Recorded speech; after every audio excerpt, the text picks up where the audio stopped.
우리 하나님이 주신 말씀 이제 보겠습니다. 마가복음 5장 25절에서 34절 한 절씩 읽고 마지막 절은 같이 읽겠습니다. 12해를 혈루증으로 앓아온 한 여자가 있어 많은 괴로움을 받았고 가진 것도 다 희부하였으되 아무 효험도 없고 도리어 더 중하여졌던 차에 예수의 소문을 듣고 무리 가운데 끼어 뒤로 와서 그의 옷에 손을 대니 이는 내가 그의 옷에만 손을 대어도 구원을 받으리라 생각함이더라. 이에 그의 혈류 근원이 곧 마름에 병이 나은 줄을 몸에 깨달으니라.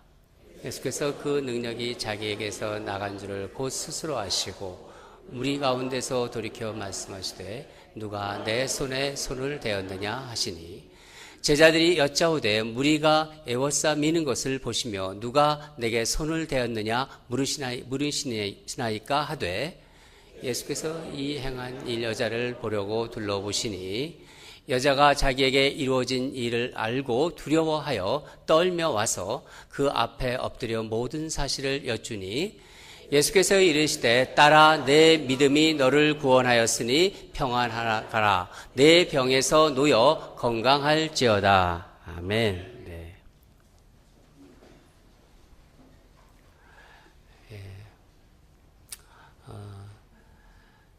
지난번에는 무엇이 보는가, 보는 거에 대한 믿음에 대해서 보는 거에 대해서 말씀드렸는데 오늘은 터치에 대해서 좀 말씀드리겠습니다. 진정한 접촉이 무엇인가 하는 것을. 예수님께서 혈류병 걸린 여인을 치유하신 이적 기사는 페미니스트들이 특히 좋아하는 이야기 중에 하나입니다. 왜냐하면 여성들이 차별받는 당시 사회에서 또 그것도 부정한 여인을 대하시는 예수님의 이런 모습은 사회적으로 불이익을 당하는 여성들을 특별히 배려하고 존중하는 그런 모델로 볼 수 있기 때문입니다. 하지만 굳이 이 페미니스트의 시각을 갖지 않는다 하더라도 이 치유 이적은 예수님께서 이 고치신 치유 기사는 두 가지 면에서 특별한 점을 가지고 있습니다. 성경에는 예수님께서 여인이나 소녀를 치유하신 이적 기사가 많이 나오는데 자기 스스로 병을 고치기 위해서 예수님께 나온 여자는 이 혈류병 걸린 12년 동안 혈류병으로 고생한 이 여인이 유일합니다. 주변 사람들이 여인의 그 병을 고치기 위해 예수님께 이제 청하거나 데리고 나온 경우는 많이 있었습니다.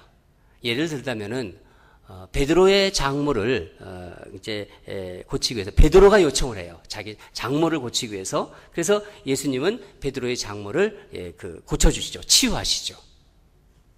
또 12살 된 회당장 야이로의 딸을 이제 치유하기 위해서 회당장 아버지가 이제 예수님 앞으로 다가옵니다. 딸을 위해서 이제 아버지가 나오는 거죠. 그런가 하면 누가복음 그 13장에 나오는 기사를 보면은 18년 동안이나 등이 굽어진 여인, 그 여인을 예수님께서 직접 보세요. 보시고 예수님이 직접 보시면서 바로 고쳐주세요. 그런 경우도 있었습니다. 그런데 이 혈류병 여인은 자기를 위해 예수님 앞에 나가서 청해줄 사람이 아무도 없었나 봐요. 사실 이 여인이 스스로 예수님 앞에 나가 병 고침을 할 그런 형편이 아니었습니다. 왜냐하면은 혈류병은 일종의 부인병이고 또 이 부정한 병으로 취급했습니다. 레위기 15장에 이 병에 대한 얘기가 나오고 있습니다. 율법에는 이 몸에서 피를 흘리는 여인이 앉았던 자리, 거기에 앉으면은 누군가 접촉만 해도 옷을 다 빨아야 돼요. 그리고 물로 몸을 씻는 정결 예식을 해야 했기 때문에 이런 병에 걸린 사람들은 격리돼서 생활할 수밖에 없었어요. 그러니까 나올 수가 없는 상황이죠. 어떤 면에서는. 또 한 가지 특이한 점이 있는데 예수님께서 내가 이 사람을 고쳐야겠다. 그런 생각을 가지고 고친 사람이 아니라는 거예요. 예수님께서 자신이 의도하지 않으신 치유의 역사가 일어났다는 거예요. 우리 30절과 31절을 함께 읽겠습니다. 30절과 시작. 예수께서 그 능력이 자기에게 나간 줄을 곧 스스로 아시고 무리 가운데서 돌이켜 말씀하시되 누가 내 옷에 손을 대었느냐 하시니 제자들이 여짜오되 무리가 에워싸미는 것을 보시며 누가 내게 손을 대었느냐 물으시나이까 하되 말씀대로 예수님께서 이 혈류병 여인을 고치려는 생각이 없었습니다. 말씀을 통해서 알 수 있듯이 우리는 갑작스럽고 예기치 않은 치유의 역사가 일어나는 것을 알 수 있습니다. 예수님께서는 이곳저곳을 다니면서 많은 병자들을 고치셨어요. 예수님이 치유의 능력이 너무나 충만해서 치유를 원하는 간절한 여인의 손이 예수님이 옷에 닿자마자 그 놀라운 치유의 파워가 그녀에게 흘러들어간 것입니다. 이것을 이렇게 설명할 수도 있어요. 저는 시골에서 자랐기 때문에 저희 집에는 감나무가 좀 많이 있었어요. 감나무를 길렀는데 감이 이제 때가 되면 다 이제 땡땡해졌다가 다시 이제 빨갛게 돼가지고 아주 거의 떨어질 지경까지 있어요. 아주 그 과실이 익을 대로 익어가지고 누군가가 감나무를 살짝만 건드려도 똑 떨어질 것 같아요. 그 미세한 접촉에 과실이 떨어지는 것처럼 예수님의 충만한 능력이 여인의 여인의 그 미세한 동작, 접촉으로 되자마자 그 파워가, 그 능력이 흘러 들어가는 것을 우리는 상상하고 연상할 수 있는 것입니다. 당시 사람들은 어떤 생각을 가지고 있었냐면은 어떤 사람의 그 위엄과 어떤 능력이 있는 사람이 있다. 그 사람이 입고 있는 옷이 있죠. 그 옷에도 그것이 전이 되어서 그것을 만지기만 하면 그 능력을 덧입는다 하는 그런 생각을 가지고 있었습니다. 28절에 이 부분이 그렇다는 것을 확실하게 이렇게 쓰여 있습니다. 이는 내가 그의 옷에만 손을 대어도 구원을 받으리라 생각함일러라. 만지기만 해도 능력을 받을 것이다. 만지기만 해도 구원이 내게 임할 것이다. 그런 생각들을 했다는 거예요. 이런 이야기를 들으면은 사도 바울이 생각나죠. 사도 바울이 사도행전에서 왕성하게 복음 전파를 할 때 그 사도 바울이 가지고 다니던 그 땀에 젖은 손수건, 그 손수건도 사람들이 만지고 싶어가지고 치유의 역사가 일어나기 때문에 비슷한 얘기입니다. 얼핏 보면 여인의 이런 생각은 좀 주술적이라고 생각할 수도 있죠. 좀 유치하다고 그렇게 또 말할 수도 있겠죠. 그렇지만 예수님과의 인격적인 접촉을 갈망했던 것이 아니라 오직 병 고치는 능력만 받고자 하는 그런 생각 때문인가, 그런 것 때문에 우리가 그렇게 생각할 수 있다는 거예요. 예수님과 좀 인격적인 릴레이션십을 맺어야지 병 고치는 것 때문에 그러냐, 좀 유치한 거 아니냐, 그렇게도 생각할 수 있다는 것입니다. 그러나 예수님께서는 이 여인의 혈류병이 그치게 된 이유에 대해서 분명히 말씀하고 있습니다. 다 같이 34절을 읽겠습니다. 34절 시작. 예수께서 이르시되 딸아 내 믿음이 너를 구원하였으니 평안히 가라. 내 병에서 놓여 건강할지어다. 그렇죠? 우리 예수님께서 분명히 말씀해 주셨습니다.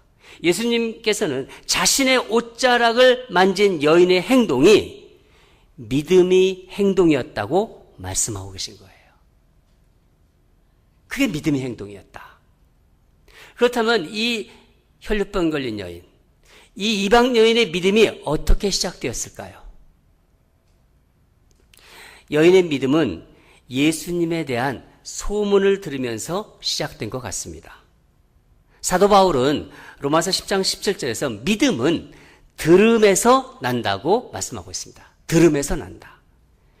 여러분들도 믿음을 이제 가지고 계시지만은 그 믿음을 갖게 된 그 이야기는 다 다를 거예요. 그렇지만은 공통적인 것은 아마도 예수님에 대한 이야기를 들으면서 그 믿음이 시작되었을 것입니다. 그러면 이 여인이 들은 소문은 어떤 소문이었을까요? 26절을 보면은 여인은 혈류병 치료를 위해서 온갖 방법을 다 써본 것 같아요. 용하다는 의원도 찾아가 보고 자신의 재산도 다 그냥 병 고치는데 많이 사용한 것 같아요. 그러니까 어디 신통한 의원이 있다든가 또 뛰어난 주술사의 어떤 소문을 듣고서 아픈 몸을 이끌고 며칠 걸려 예수님에게 나오지는 않았겠지요. 왜냐하면 그런 것들은 이미 다 해봤으니까. 그녀가 들은 이 소문은 아마 이런 것이 아니었을까 생각해 봤습니다. 예수라는 사람이 나사렛이라는 동네에 온 예수라는 사람, 랍비인데 이 랍비가 대단하단다. 어떤 병자를 고쳤다. 그런데 이 병자는 정말로 절망적인 상태에 있는 사람이었다. 근데 예수님께서 고쳐주셨다. 예수라는 사람은 환자를 고치는데 손으로 안수하고 또 어떤 때는 말씀으로도 고치신다. 최근에는 귀신 들린 자도 고쳐주셨다. 아마 이런 얘기를 들었을 거예요. 여인이 처음 이런 소문을 들었을 때 그냥 흘려들었겠죠. 자기 병을 12년 동안 이 혈류병으로 고생했던 여인이 백방으로 뭔가를 해봤지만은 다 안 됐잖아요. 근데 이런 소문이 들었을 때 그것이 뭐 솔깃했을 거예요. 처음에 또 어떤 용한 사람이 나타났겠지. 그냥 흘려들었겠죠. 하지만 계속 들리는 그 소문이 이 여인으로 하여금 다시 꿈을 꾸도록 하게 했을 것입니다. 혹시 이번에는 이 사람이 나를 고칠지 않을까? 혹시 나에게도 이번에는 고침받는 역사가 일어날지 않을까? 그러다가 드디어 이 여인은 결심을 했겠죠. 그래, 내게도 일어날 수 있다. 그녀는 다른 사람에게 일어난 그 소문을 자신에게 적용시킨 것입니다. 자신의 삶과 예수님을 일단 연결시키는 거예요. 예수님을 내 삶과 예수님이라는 사람의 그 관계를 연결시킨다는 거죠. 여러분, 이것이 믿음을 시작하는 중요한 요소예요. 저는 이것을 말씀에 자신을 던진다는 말로 표현하고 싶어요. 말씀에 내 자신을 던진다. 나를 말씀에 굴복시킨다는 거예요. 말씀에. 저는 저 말씀은 나를 두고 하는 말씀이구나. 우리가 주일 예배 때 말씀을 듣고 또 다락방에서도 말씀을 읽고 이 말씀은 나를 두고 하신 말씀이야. 그런 게 올 때가 있잖아요. 그럴 때 말씀과 나를 연결시키는 것입니다. 여인은 소문으로 들은 예수님의 치유 기적이 이제 자신에게 일어날 수 있느냐는 소망을 갖는 것이에요. 소망을 품는다는 것이죠. 예수님을 만나고자 하는 이제 마음이 들겠죠. 그 소원과 막연한 믿음이 이 여인이 마음속에 뿌리 박히고 계속 자랄 거예요. 그래서 소문이 그녀에게는 이제 뭐가 되냐면 복음이 되는 거예요. 자신의 이 비참한 처지에서 구원해 줄 수 있기 때문에 그것이 더욱더 이제 확신으로 다가오겠죠. 예수라는 사람의 옷자락만이라도 내가 만져야겠다. 그런 마음이 그 안에서 올라오겠죠. 마치 상에서 떨어진 빵 부스러기, 그것을 취하야겠다는 수로보닉의 그 여인의 간절한 마음 같은 것. 이 여인에게도 그런 마음이 들었을 거예요. 여러분, 이것이 믿음이에요. 주님께서 말씀하신 믿음이에요. 이것이 믿음이라는 거예요. 우리는 신앙생활을 한다고 하지만은 때로는 말씀이 계속 우리에게 또 쏟아지는데, 말씀이 오는데 우리 자신을 거기를 던지는 일에 충실하지 않은 것 같아요. 들은 말씀에 자신을 넣기보다는 때로는 저 말씀은 저 사람이 들었으면 좋겠다. 저 말씀은 우리 남편이 들었으면 좋겠다. 저 말씀은 우리 아내가 들었으면 좋겠다. 뭐 그렇게 얘기까지 하는 사람도 있어요. 들은 말씀을 자기에게 적용시켜야 되는 거예요. 주변에서 일어나는 하나님의 역사를 그저 바라보기만 하는 사람들이 많아요.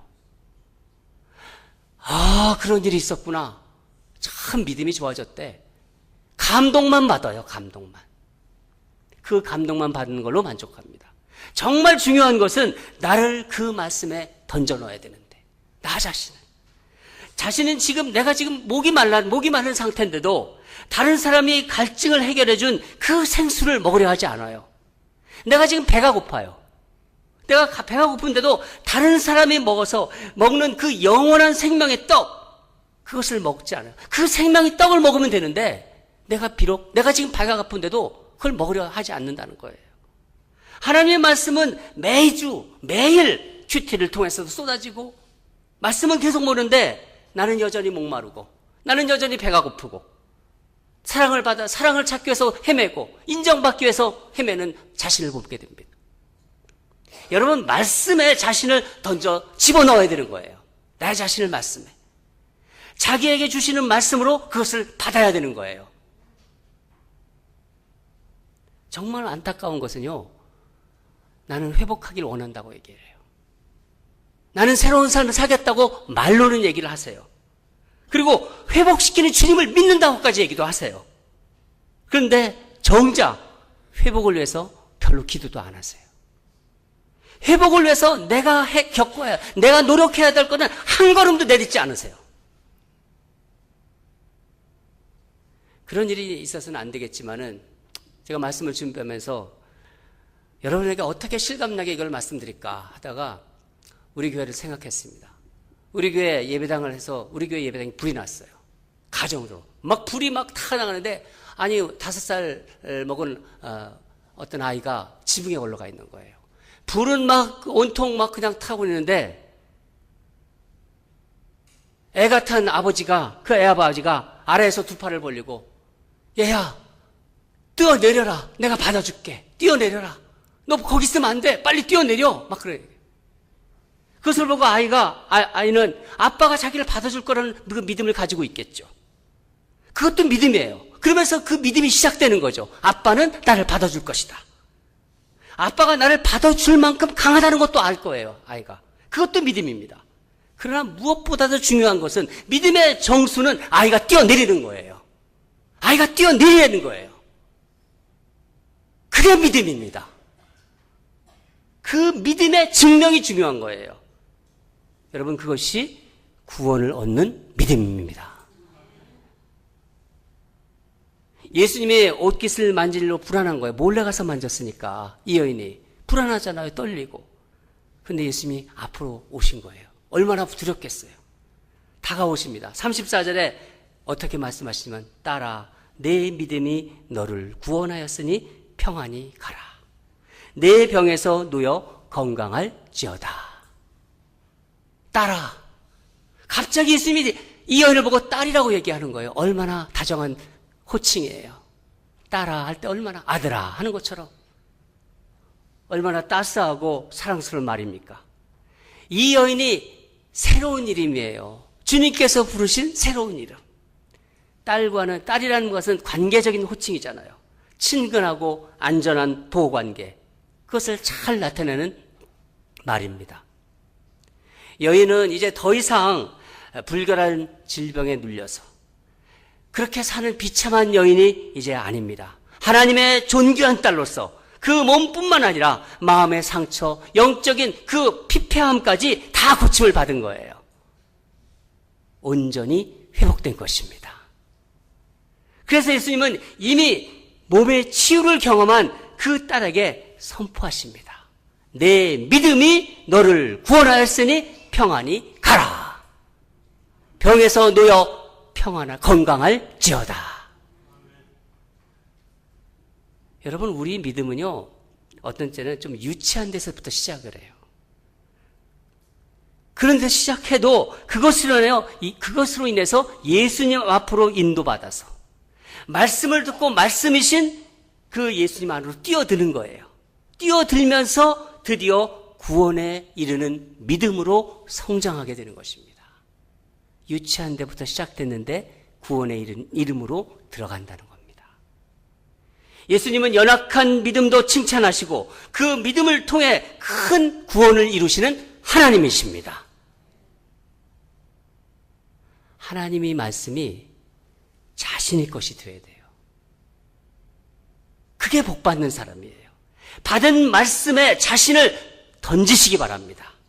그냥 말씀을 인정만 하지 말고 말씀 좋으네, 말씀만 그러네, 그렇게 옆에서 구경하지 말고 그 말씀을 내 것으로 받아들이세요. 그게 지혜로운 사람들입니다. 주님은 그것을 원하시고 있는 거예요. 그 말씀으로 뛰어드십시오. 그것이 믿음이고 그것이 신앙입니다. 성경은요, 다른 사람들의 이야기가 아닙니다. 나를 향한 하나님의 약속이고 나를 향한 주님의 계시입니다. 지금 여러분이 어떤 처지에 계시든지 주님은 여러분을 건질 수 있는 분이라는 것을 믿으시기 바랍니다. 내 생각 안에 주님의 말씀을 담는 것이 아니라 그 말씀에 굴복하는 거예요. 하나님의 말씀에 굴복하면서 나를 그 말씀의 안에 살게 하는 거예요. 그 말씀이 계속 나를 이끌어가는 거예요. 그 말씀을 계속 생각한다는 거죠. 혈류병 걸린 여인은 그 믿음으로 예수님의 옷자락을 만지기 위해서 무리들을 뚫고서 예수님 곁으로 다가왔습니다. 믿음을 행사한 것입니다. 베드로나 요한이나 제자들의 옷을 만지러 온 게 아닙니다. 그들의 옷자락을 만지러 온 게 아니고 여인은 오직 예수님과의 접촉, 예수님을 만지기 위해서 나온 것입니다. 그것이 진정한 접촉이고 그것이 터치입니다. 여러분, 믿음은 주님의 능력과 복이 내게로 들어오게 하는 그게 통로가 되는 것입니다. 여러분은 그 통로를 다 가지고 계시지 않습니까? 그것을 활용하세요. 주님은 그것을 원하고 기다리고 있는 것입니다. 혹시 여러분이 예수님께 다가가는 길을 막고 있는 것이 무엇이 있다고 생각하실 분이 있을 거예요. 그것을 해치고, 그것을 밀치고, 뚫고 예수님께 진입하십시오. 그리고 예수님을 만지십시오. 사랑하는 여러분, 혈류병 여인이 우리에게 주는 메시지가 무엇입니까? 10년 동안 삶의 비참한 지경에 있었던 그 혈류병 걸린 그 여인이 우리에게 주신 메시지는 믿음은 행사라는 거예요. 믿음을 행사하라. 주님을 만지라는 그 메시지를 준 것입니다. 여러분, 늘 신앙생활 하지만은 내가 믿음이 있다. 그러면 그 믿음이 내 마음속에 꽁꽁 있는 거 아니에요. 거기서 붙잡지 말고 그 믿음을 가지고 뛰어내리는 거예요. 그 믿음을 가지고 주님을 만지는 겁니다. 여러분 삶에서 적용하라는 얘기예요. 실험하시라는 얘기예요. 그 말씀이 맞는지 틀리는지 실험해 보시라는 거예요. 그러면서 승리를 느끼는, 승리를 안는 여러분과 제가 되기를 주님으로 축원합니다. 기도하시겠습니다.